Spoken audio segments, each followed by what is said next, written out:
ये है आपके हिडन एडजस्टमेंट्स। हिडन एडजस्टमेंट मतलब क्या होता है, यहाँ पर आपको एडजस्टमेंट्स तो ऑलमोस्ट सेम है जो मैंने आपको पहले बताया। आप जैसे कि देख सकते हो आउटस्टैंडिंग एक्सपेंस, प्रीपेड एक्सपेंसेस, लेकिन इसका जो अमाउंट होता है ना वो हिडन होता है। यहाँ पर आपको क्लियरली, जैसा आपको लिस्ट ऑफ एडजस्टमेंट्स में अमाउंट के साथ एडजस्टमेंट बोला जाता है, यहाँ पर आपको एडजस्टमेंट के लिए अमाउंट नहीं बोला जाएगा। इवन दो आपको ये भी नहीं बोला जाएगा कि ये आउटस्टैंडिंग है या प्रीपेड है। You need to understand by your own. यहाँ पर ऐसा होता है कि ये एडजस्टमेंट है ना, आपको एडजस्टमेंट के लिस्ट में नहीं मिलेगा, ये आपको ट्रायल बैलेंस में मिलेगा। ट्रायल बैलेंस में ऑलरेडी एक अकाउंट का नाम लिखा होगा, उसके सामने उसका अमाउंट लिखा होगा, लेकिन उस अकाउंट के साथ में एक ब्रैकेट में एक मैसेज दिया रहता है, एक सीक्रेट मैसेज। ये सीक्रेट मैसेज इंडिकेट करता है कि ट्रायल बैलेंस में जो अमाउंट दिया है वो अमाउंट कौन से पीरियड के लिए है। मैं आपको एक एग्जांपल देता हूं यहां पर आउटस्टैंडिंग एक्सपेंसेस का।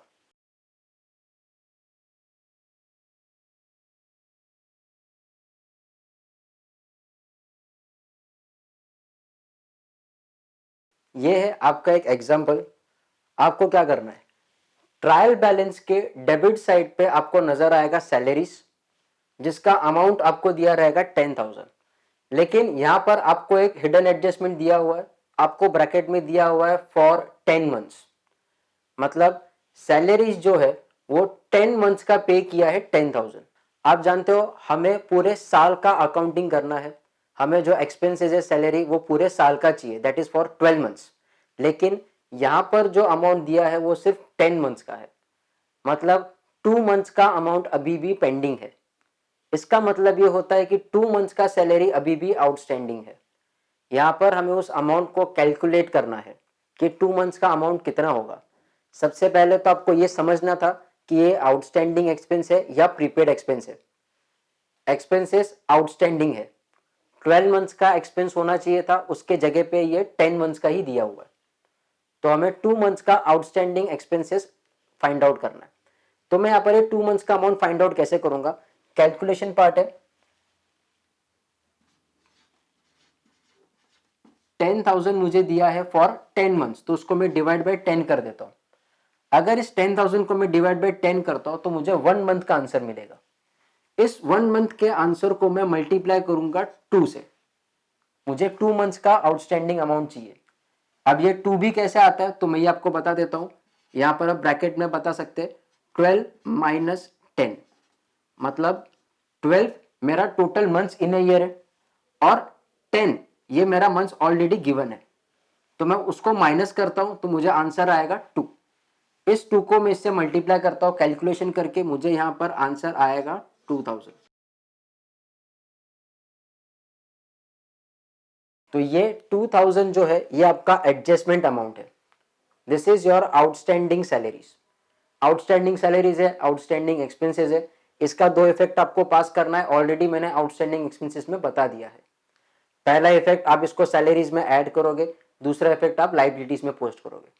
सेम यहां पर इस एडजस्टमेंट्स का मतलब आपको एडजस्टमेंट्स का अमाउंट फाइंड आउट करना है और इस एडजस्टमेंट का टाइप आपको फाइंड आउट करना है। जैसे कि ये था आउटस्टैंडिंग एक्सपेंसेस। ऐसे ही मैं आपको बता देता हूं प्रीपेड एक्सपेंसेस के बारे में। प्रीपेड एक्सपेंसेस में कैसा होता है, इसमें एक कॉमन सा एडजस्टमेंट है जो आपको सम्स में काफी बार नजर आ सकता है प्रैक्टिस के दौरान।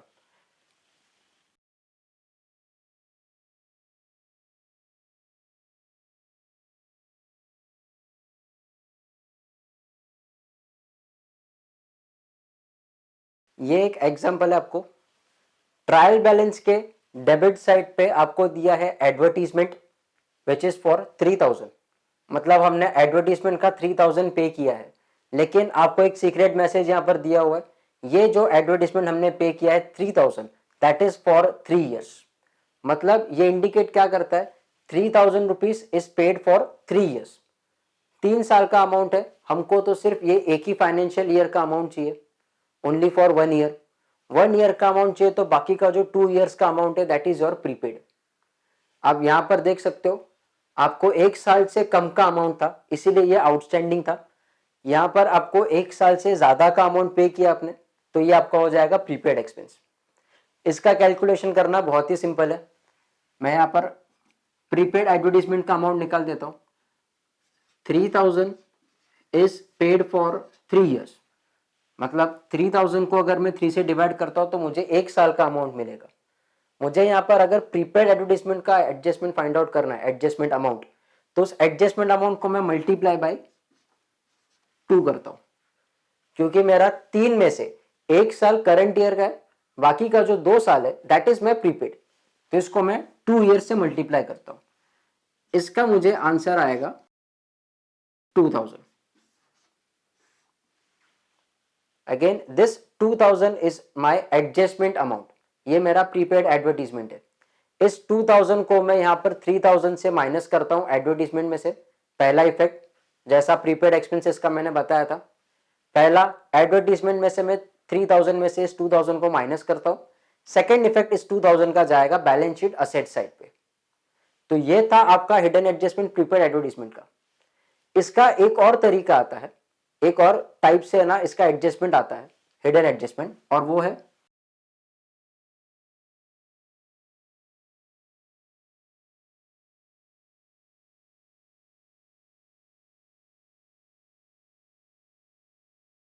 सेम टाइप ऑफ एडजस्टमेंट है, सिर्फ डिफरेंस क्या है, यहां पर आपको सिर्फ दिया गया था फॉर 3 इयर्स, यहां पर आपको for 3 years as on 1 October 2019। Just for an example, अगर मैं अकाउंटिंग ईयर 2019-20 का अकाउंटिंग कर रहा हूं, फाइनल अकाउंट्स प्रिपेयर कर रहा हूं, तो यहां पर 1 अक्टूबर 2019 को मैंने ये 3000 पे किया है। This indicates me the date of payment. मैंने 1 अक्टूबर को ये 3000 पे किया है फॉर 3 इयर्स। करंट अगर ईयर की बात करूं मैं, तो करंट ईयर में जो मेरा एडजस्टमेंट अमाउंट होगा या मेरा टोटल एक्सपेंस अमाउंट की बात करूं, तो वो सिर्फ मेरा 6 मंथ्स होता है एक्सपेंस अमाउंट। एडजस्टमेंट अमाउंट जो होगा वो 2 इयर्स 6 मंथ्स का होगा। मैं क्लियरली बता देता हूं, 3 इयर्स का अमाउंट पे किया है, उसमें से हमारा 2 इयर्स का तो अमाउंट प्रीपेड में जा चुका है, बचा हमारा 1 ईयर करंट ईयर का। तो करंट ईयर में भी 1 अक्टूबर से लेकर 31 मार्च तक हमारा 6 मंथ्स होता है। तो हमको एक्सपेंस में सिर्फ 6 मंथ्स का पार्ट रखना है, बाकी 2.5 इयर्स वो पूरा मेरा प्रीपेड में जाता है। तो इसको हम कैलकुलेट कैसे करेंगे, इसको कैलकुलेट करने के लिए 2 मेथड है, मैं 2 तरीके से इसका एडजस्टमेंट अमाउंट कैलकुलेट करके आपको बताता हूँ। सबसे पहला मेथड, हम क्या करेंगे, 2 स्टेप में कन्वर्ट करते इसको। 3000 को पहले 3 से डिवाइड करते, मुझे 1 साल का अमाउंट मिलेगा, इसको मैं मल्टीप्लाई बाय 2 करता हूं फिलहाल, तो मेरा यहां पर एटलीस्ट 2 साल का तो मुझे प्रीपेड अमाउंट मिल ही जाएगा। अगर मैं 1 साल का अमाउंट निकालूंगा तो मुझे 1000 आता है। उस 1000 को मैं फर्दर 6 मंथ से डिवाइड करता हूं, तो 6/12, यहां पर मुझे आंसर आएगा 500। मतलब मुझे सिर्फ 6 मंथ्स का रखना है। ये मेरा 2 इयर्स का अमाउंट है, ये मेरा 6 मंथ्स का अमाउंट है जो कि मेरा प्रीपेड पीरियड है। इन दोनों को अगर मैं प्लस कर दूं तो मेरा टोटल हो जाता है 2500। This is my adjustment amount. दूसरा तरीका, यहां पर अगर आपने 3000 को 3 से डिवाइड किया और जो भी आंसर आता है उसको आप डायरेक्ट 2.5 से मल्टीप्लाई करो। मतलब ये तरीका कब काम में आता है, जब आपका आंसर जो है यहां पर 1 अक्टूबर होता है, अगर 1 जैन होता है या 1 दिसंबर होता है, अगर कोई ऐसा अमाउंट आ जाता है, ऐसा डेट आ जाता है जिसमें जो मंथ है वो 6 मंथ्स में ना हो बल्कि उसके आगे पीछे हो, 7 मंथ्स, 8 मंथ्स, 3 मंथ्स, 2 मंथ्स, तो इन दैट केस आप लोग ऐसे सॉल्व कर सकते हो। या फिर अगर सीधा 6 मंथ्स वाला पार्ट है तो आप इसको ऐसे भी सॉल्व कर सकते हो, ये आपको डायरेक्टली आंसर निकाल के देगा 2500। नेक्स्ट, एक और कैलकुलेशन मेथड है जो आपको मंथ्स में कैलकुलेट करता है, सीधा पूरा का पूरा मंथ्स में आता है। ये पूरा का पूरा मंथ्स में मतलब इसको मैं 3000 को अब 3 इयर्स से डिवाइड नहीं करता, 3 इयर्स में मेरे टोटल मंथ्स आते हैं 36, तो इसको मैं 36 से डिवाइड करूं और मल्टीप्लाई करूं, मुझे कितना मंथ्स चाहिए यहां पर, 24 + 6 दैट इज 30 मंथ्स, तो इसको मैं 30 से मल्टीप्लाई करूं। ये 3 मेथड है आंसर्स निकालने के लिए। इसको भी मैं कैलकुलेट करूंगा तो मुझे आंसर आएगा 2500 ओनली। मैंने आपको 3 तरीके बताए इसको सॉल्व करने के लिए। आप तीनों में से किसी भी पार्ट को अप्लाई कर सकते हो। जहां तक मुझे लगता है अगर आपको 6 मंथ्स के लिए निकालना है तो ये सबसे इजी पार्ट है, और अगर मंथ्स के लिए निकालना है तो ये भी इजी पार्ट है। आप पहले 2 इयर्स का निकाल लो और बाद में एक्स्ट्रा कितना मंथ्स का आपको निकालना है उतना मंथ्स का आप यहाँ पर निकाल सकते हो। ये जो मैंने किया है 6/12, that is 6 months out of your 12 months. यहाँ पर 1 अक्टूबर के जगह पे अगर 1 जैन होता तो हमको 3 महीना कंसिडर करना as your expense, rest of the 9 months is your prepaid, तो यहाँ पर 9/12 आता है। अगर मैं 1 जुलाई कंसिडर करता हूं तो मेरा 3 मंथ्स का प्रीपेड अमाउंट आता है, तो यहाँ पर 3/12 आता है। तो ये मंथ्स इंडिकेट करता है। तो इस तरीके से भी आप सॉल्व कर सकते हो, ये भी तरीका है और ये भी एक टेक्निक है। अब इसके बाद ये आपका हो गया प्रीपेड एक्सपेंसेस के बारे में, ये आपका हो गया आउटस्टैंडिंग एक्सपेंसेस के बारे में। कुछ ऐसे एडजस्टमेंट्स आपको आते हैं हिडन एडजस्टमेंट, ये आपको ट्रायल बैलेंस में ही आएगा और इसका इफेक्ट जो है मैंने ऑलरेडी बता दिया है prepaid expense and outstanding expenses के बारे में। इसका 2 इफेक्ट मैं वापस से बता देता हूँ। इसका 2 इफेक्ट, पहला आपको ये सैलरीज है तो सैलरीज में ऐड करना है, दूसरा इफेक्ट जाएगा आपका लाइबिलिटीज में। इसका 2 इफेक्ट, ये 2500 है यहाँ पर या फिर ये 2000 है, प्रीपेड है तो पहले एडवर्टीजमेंट में से ये माइनस होगा। सेकेंड इफेक्ट ये जाएगा आपका असेट्स में। अब नेक्स्ट जो मैं आपको बताने वाला हूं that is interest on investment and interest on loan. ये बहुत ही इंपॉर्टेंट एडजस्टमेंट है, इसको आप ध्यान से देखिए।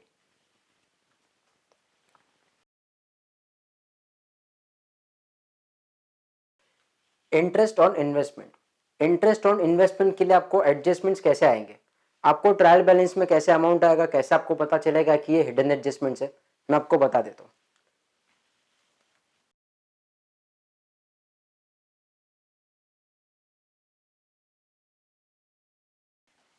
ये है आपका एक छोटा सा एग्जांपल हिडन एडजस्टमेंट के ऊपर।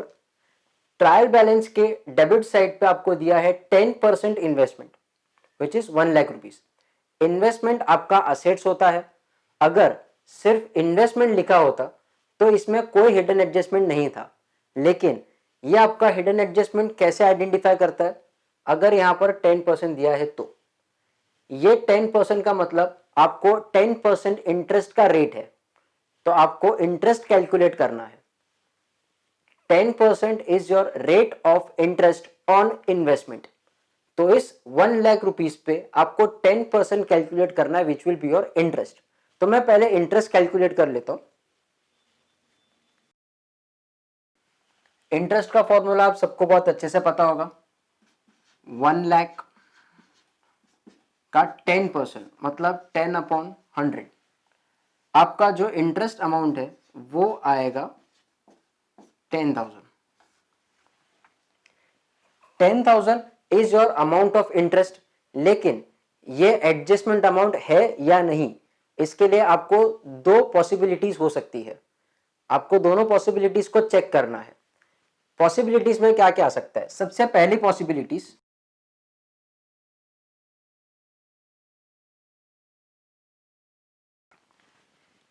तो ये है आपका first possibility, if there is no interest on credit side of trial balance. मतलब अगर ट्रायल बैलेंस के डेबिट साइड पे आपको इन्वेस्टमेंट मिलेगा तो इसका जो इंटरेस्ट है, अगर इसका इंटरेस्ट आपको रिसीव्ड हो गया होगा तो वो आपको ट्रायल बैलेंस के क्रेडिट साइड पे मिलना चाहिए। लेकिन अगर आपको क्रेडिट साइड पे कोई भी इंटरेस्ट ऑन इन्वेस्टमेंट या इंटरेस्ट भी नजर नहीं आता तो ये जो 10,000 है, ये 10,000 पूरा आपके लिए हो जाएगा एडजस्टमेंट अमाउंट। ठीक है, इन दिस केस आपका एडजस्टमेंट अमाउंट विल बी 10,000। अब मैं आपको सेकेंड पॉसिबिलिटी बताता हूं।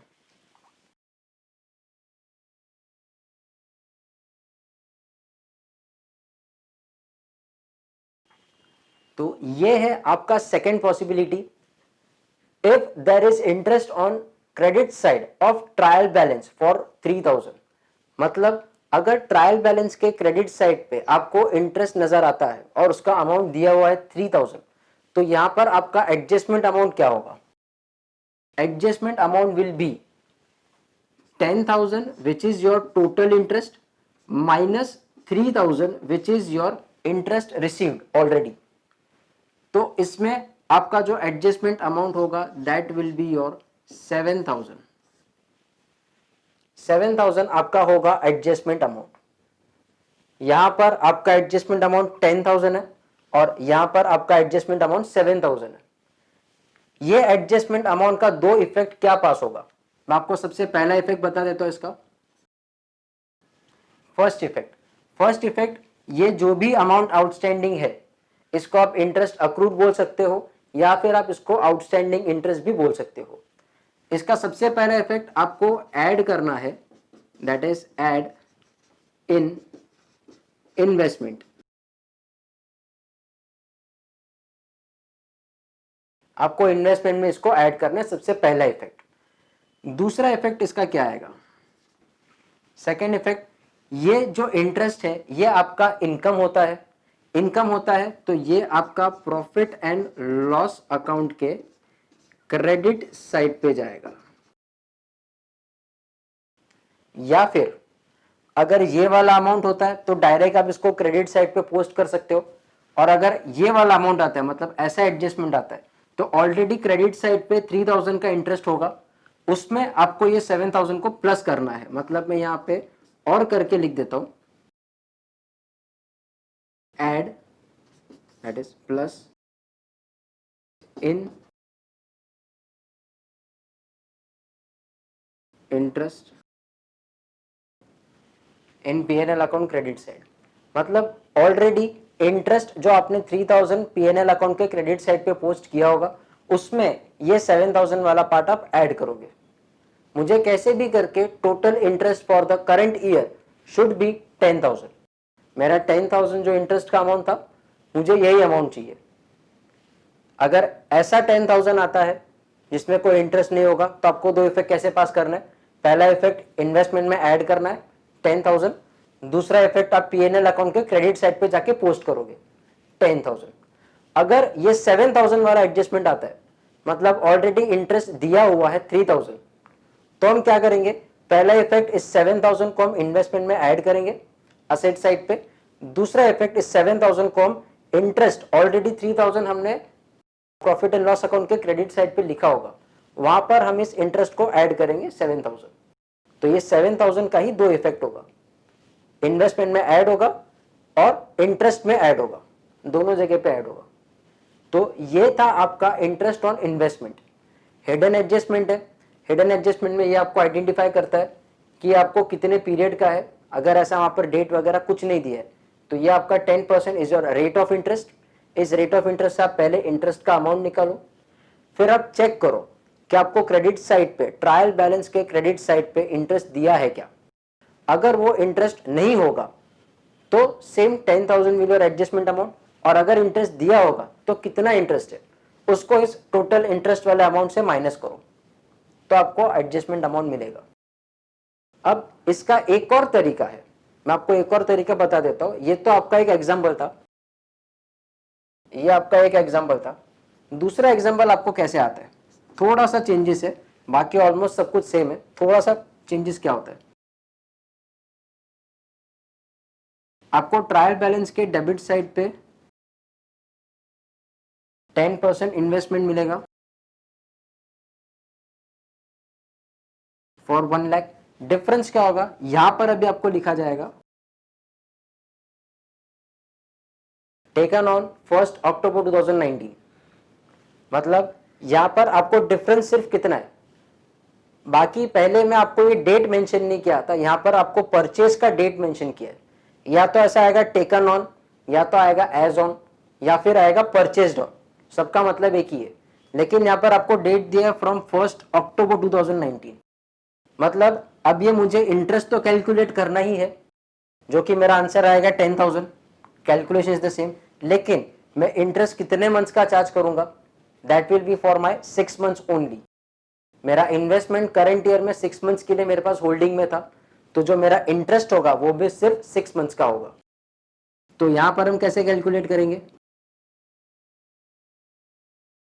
1 लाख इंटू 10%, मुझे 1 साल का इंटरेस्ट का अमाउंट मिलेगा, उसको मल्टीप्लाई बाय 6/12, मतलब ये आपका 6 महीने का आंसर आ जाएगा। यहाँ पर आपका एडजस्टमेंट अमाउंट आएगा 5000। अगेन नॉट कंपल्सरी कि आपका एडजस्टमेंट अमाउंट यही आएगा, आपको पॉसिबिलिटीज चेक करनी है। एडजस्टमेंट अमाउंट अगर इस केस में देखा जाए तो आपको क्रेडिट साइड पे कोई भी इंटरेस्ट नहीं है इन दिस पर्टिकुलर केस। जैसा ये था वैसे अगर केस देखा जाए तो इसमें एडजस्टमेंट अमाउंट ये हो सकता है 5000। लेकिन अगर इस पॉसिबिलिटी की बात किया जाए, अगर आपको क्रेडिट साइड पे 3000 करके नजर आता है तो आपको क्या करना है, इस 5000 को उस 3000 से माइनस करके, जैसा हमने यहां पर किया वैसे ही हमको यहां पर एडजस्टमेंट अमाउंट फाइंड आउट करना है। तो 5 माइनस दैट 3000, तो आपका 2000 एडजस्टमेंट अमाउंट आएगा। Again the effect is the same, effect आपका यही आएगा।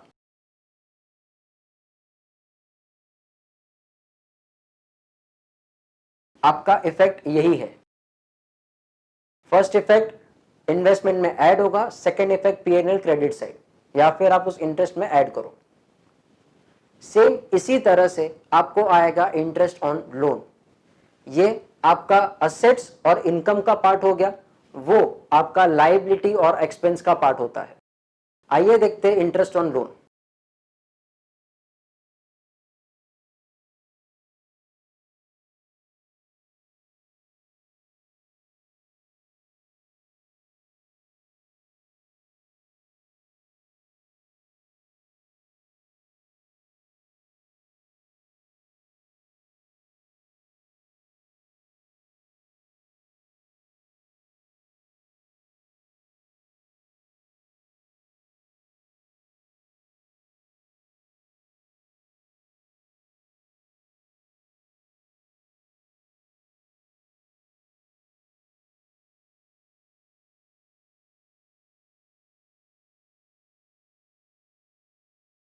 ये है आपका example of interest on loan.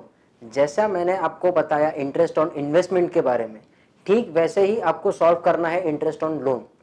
लेकिन ये इंटरेस्ट ऑन लोन में आपको क्या करना है, डिफरेंस क्या है। वो इन्वेस्टमेंट आपका असेट्स था, ये लोन आपका लाइबिलिटी है। वो आपको ट्रायल बैलेंस के डेबिट साइड पे मिलेगा, ये आपको ट्रायल बैलेंस के क्रेडिट साइड पे मिलेगा। तो जस्ट फॉर एन एग्जांपल, ये ट्रायल बैलेंस के क्रेडिट साइड पे अगर आपको दिखाई दिया 10% लोन, सिर्फ अगर लोन होता तो कोई हिडन एडजस्टमेंट नहीं है। अगेन 10% यहाँ पर मेंशन किया हुआ है, तो ये 10% मतलब आपका रेट ऑफ इंटरेस्ट। तो हमको इस 1 लाख रुपीज पे 10% कैलकुलेट करना है, जिसका इंटरेस्ट मैंने यहाँ पर कैलकुलेट किया सेम वही तरीके से 10,000 rupees. Again the same possibilities, लेकिन यहाँ पर साइड कौन सा चेंज हो जाता है। If there is no interest on debit side of trial balance, ध्यान से देखिए, लोन आपका ट्रायल बैलेंस के क्रेडिट साइड पे है, तो इसका जो इंटरेस्ट होगा वो आपको ट्रायल बैलेंस के डेबिट साइड पे नजर आना चाहिए। अगर आपको इंटरेस्ट ट्रायल बैलेंस के डेबिट साइड पे नजर नहीं आता है तो आपका एडजस्टमेंट अमाउंट यही है 10,000। और अगर आपको ट्रायल बैलेंस के डेबिट साइड पे इंटरेस्ट नजर आता है, जैसे कि यहां पर दिया है मैंने 3,000 रुपीज, तो आपको इस 10,000 में से उस 3,000 रुपीज को माइनस करना है। ये आपका एडजस्टमेंट अमाउंट आएगा, that is your outstanding interest. तो यहां पर आपका आउटस्टैंडिंग इंटरेस्ट 10,000 और यहां पर आपका 7,000। ये आपका एग्जाम्पल 1 है। एक इस तरीके से आता है, दूसरा आपको इस तरीके से भी आएगा। ट्रायल बैलेंस के क्रेडिट साइड पे सेम 10% लोन दिया है 1 लाख रुपीज, लेकिन यहां पर आपको डेट मेंशन किया है, that is taken on 1/10/2019, that is on 1 अक्टूबर। तो आपको यहां पर इंटरेस्ट सिर्फ 6 मंथ्स के लिए कैलकुलेट करना है। तो आप 6 मंथ्स का इंटरेस्ट कैलकुलेट करोगे, that is 1 lakh into 10/100 into 6/12, आपका आंसर आएगा 5,000। अगेन पॉसिबिलिटीज चेक करनी है, अगर आपको डेबिट साइड पे इंटरेस्ट नजर नहीं आता तो यही आपका एडजस्टमेंट अमाउंट होगा। और अगर आपको डेबिट साइड पे इंटरेस्ट नजर आता है, जैसे मैंने यहां पर दिया है 3,000, वैसा अगर वहां पर 3,000 नजर आता है तो 5,000 माइनस 3,000, तो 2,000 आपका एडजस्टमेंट अमाउंट आएगा। अब ये जो भी एडजस्टमेंट अमाउंट आएगा, इसके इफेक्ट्स कहां पर जाएंगे, तो मैं आपको यहां पर इसके इफेक्ट बता देता हूं।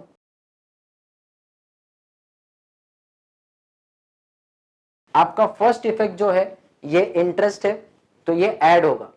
वो इंटरेस्ट ऑन इन्वेस्टमेंट था तो उसको हमने इन्वेस्टमेंट में ऐड किया था। ये इंटरेस्ट ऑन लोन है तो हम इसको लोन में ऐड करेंगे। तो ऐड इन लोन, हम इसको लोन में ऐड करेंगे। सेकेंड इफेक्ट,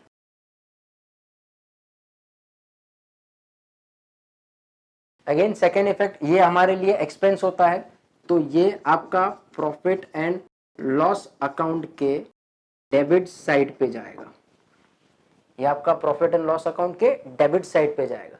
या फिर अगर ऑलरेडी इंटरेस्ट दिया हुआ है, जैसा ये वाले केस में देखा हमने, ऑलरेडी अगर इंटरेस्ट दिया हुआ है तो उसमें हमको ऐड करना है, तो ऐड इन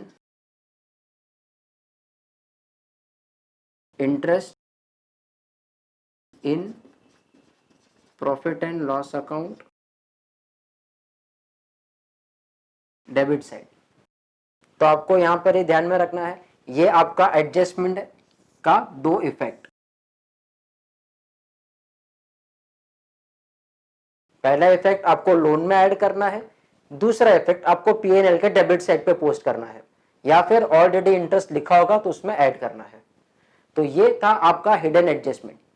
हिडन एडजस्टमेंट, जैसे मैंने आपको आउटस्टैंडिंग एक्सपेंस और प्रीपेड एक्सपेंस के बारे में बताया, बहुत ही रेयरली ऐसे एडजस्टमेंट, सेम एडजस्टमेंट आपको इनकम के लिए भी आ सकता है। आपको बस एडजस्टमेंट में जो साइट है वो चेंज करना है। अगर डेबिट होगा तो उसको क्रेडिट करना है, क्रेडिट का डेबिट करना है। लेकिन फिलहाल यहाँ पर मैंने आपको हिडन एडजस्टमेंट, ऐसे इंपॉर्टेंट एडजस्टमेंट्स बताए जो आपको नॉर्मली सम्स में मिलते हैं, नॉर्मली आपको सम्स में दिखाई देंगे। सबसे पहला आपका आउटस्टैंडिंग एक्सपेंस, उसके बाद प्रीपेड एक्सपेंस, नेक्स्ट आपका इंटरेस्ट ऑन इन्वेस्टमेंट, और ये लास्ट वाला आपका इंटरेस्ट ऑन लोन। ये था आपका हिडन एडजस्टमेंट्स। मेरे नेक्स्ट वीडियो में मैं आपको कुछ और ट्रांजैक्शंस के बारे में बताऊंगा, कैसे हम उसके एडजस्टमेंट्स को सॉल्व करेंगे और उसकी पोस्टिंग इफेक्ट्स के बारे में जानेंगे। Thank you for watching this video. Please like, share and subscribe for more video updates.